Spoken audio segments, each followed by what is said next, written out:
Aaron, thank you. This is all new this morning. Our I-team is digging into Buffalo's slumlord issue. Lots of people in the city rent. In fact, more than 60% of neighbors, according to the Census Bureau. Yet in many cases, their landlords are nowhere to be found. So 7 Eyewitness News Chief Investigator Charlie Speck shows us how some of the worst living conditions around the city, and he also gets a landlord who some say is one of the worst on the phone. That is a rat hole, a giant rat hole. You see that, Buffalo? Follow Nate Boyd on Facebook and you'll see the ugly side of apartment living in Buffalo. Look how big this rat is! Whether it's rats in a city-owned housing project, the ceiling just collapsed, or busted ceiling in a rental unit. My landlord, you see this? You see what I'm going through? Boyd draws attention to renters who are far removed from the luxury of the latest downtown developments. The slumlord issue is out of control. The people have had enough. Holes and cracks have allowed mice to climb to the second floor of Nakia Anderson's apartment on Humboldt Parkway. It's all over the house. It's like it's infested. She found these 3 mice in her kitchen, this one on the living room floor, and another where her 1-year-old son plays.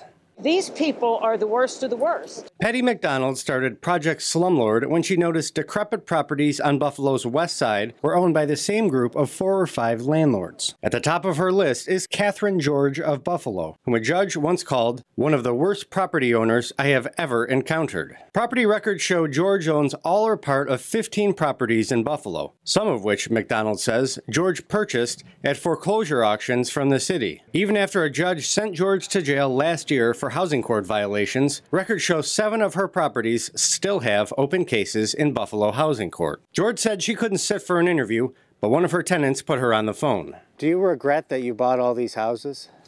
No, I do not. Well, if you're not able to keep them up, isn't that sort of a problem for the people who live around them? Well, the people who live around them, they do not have their facts correct. This is coming right from the court records, so are you saying that the judge is a liar? Is that what you're saying? Okay, so, yeah, I think you really should call me tomorrow. Okay. All right, yeah, we'll call you tomorrow.